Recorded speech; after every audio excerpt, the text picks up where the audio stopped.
नमस्कार, मेरा नाम है अनमोल। आप देख रहे हैं राजधानी इंडिया न्यूज चैनल। हमारे सभी दर्शकों का हमारे चैनल पर बहुत बहुत स्वागत है। फिरोजाबाद जिले से हज पर जाने वालों को कैंप लगाकर जानकारी दी गई।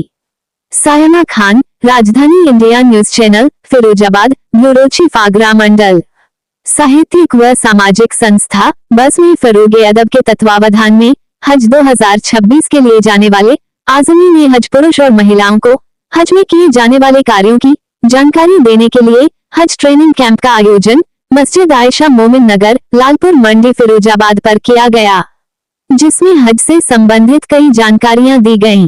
साहित्यिक व सामाजिक संस्था बज़्म फरोगे अदब के अध्यक्ष हाजी असलम अदीब ने जायरीन को हज, उम्राह, तवाफ और सई करने के तरीके को विस्तार से समझाते हुए बताया कि हज सऊदी अरब के मक्का शहर में इस्लामिक कैलेंडर के अंतिम माह जिलहिज्जा की 8वीं तारीख से शुरू होता है और 12 तारीख तक पूर्ण होता है।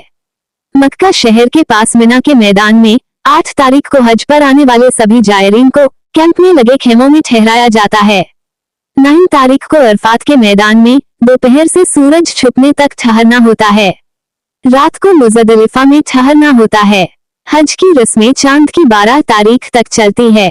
हज के इन 5 दिनों में सभी हाजी अल्लाह से खूब दुआ मांगते हैं, अपने गुनाहों से तौबा करते हैं, अल्लाह से माफी मांगते हैं, अपनी जिंदगी की खुशहाली और अपने देश में अमन चैन के लिए दुआ करते हैं।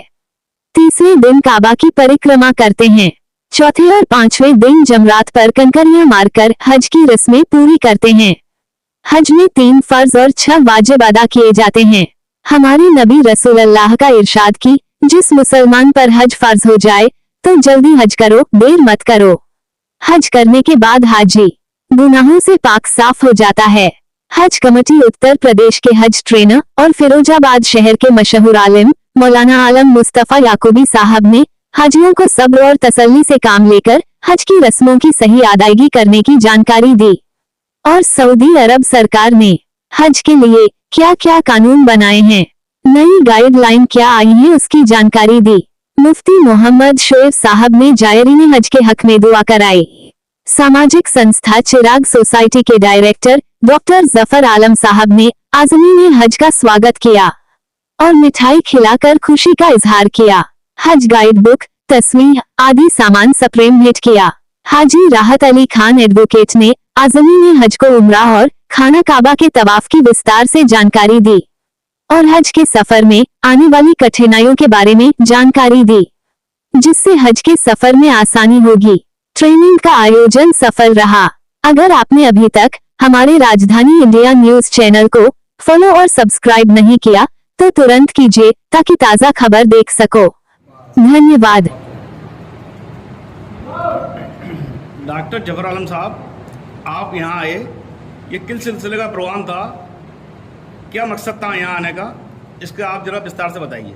देखिए, हाजियों की ट्रेनिंग थी, जनाब हाजी असलम साहब ने वो ट्रेनिंग दी और बड़ी संख्या में यहाँ पर फीमेल्स यानी ख़वातीन और आदमी भी थे और मैंने देखा कि यहाँ पर बड़े इंटरेस्ट लेकर लोग उस ट्रेनिंग में हिस्सा ले रहे थे और बहुत खूबसूरती के साथ हाजी साहब ने जिस तरह से समझा रहे थे ट्रेनिंग के बारे में, ट्रेनिंग दे रहे थे हज के बारे में, वो वाकई काबिल तारीफ़ थी।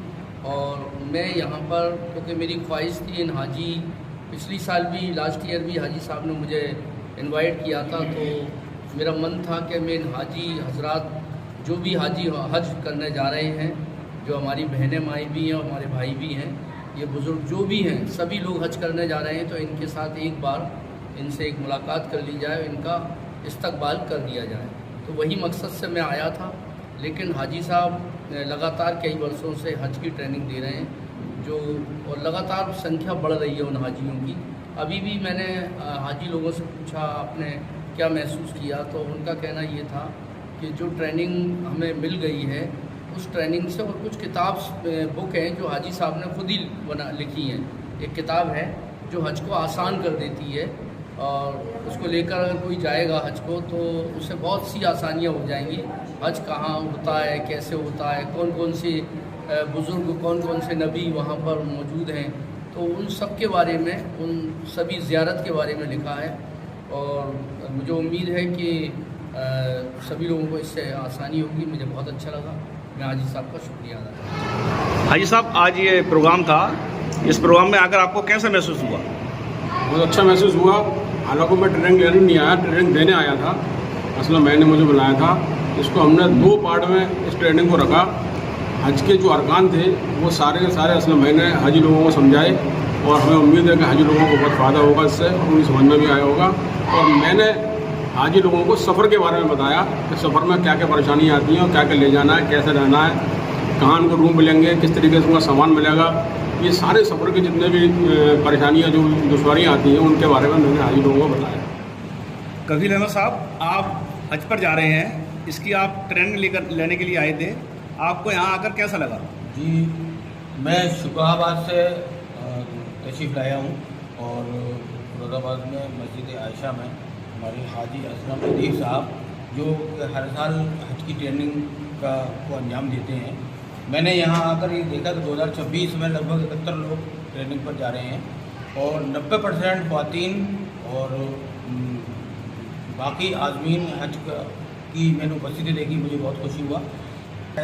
जो परेशानियाँ दुश्वारियाँ आती हैं कौन सी दुआएँ कहाँ पढ़ना है इसके बारे में बखूबी हुए हैं और माशाल्लाह से 4 साल से ट्रेनिंग करा रहे हैं, लोगों को प्रशिक्षण दे रहे हैं। तो अच्छा प्रशिक्षण लेने से मुझे काफ़ी फैज़ महसूस, जो आने वाली वक्त में जो दुश्वारियाँ परेशानियाँ हैं जिस तरह से वहाँ हम लोगों को गुजारना है। फैज़ हासिल हुआ, साथ ही एक शौक है जिसको पढ़ने के, और मैं आज 7 साल से ये लगातार प्रशिक्षण इनको हमेशा अता फरमाता रहे।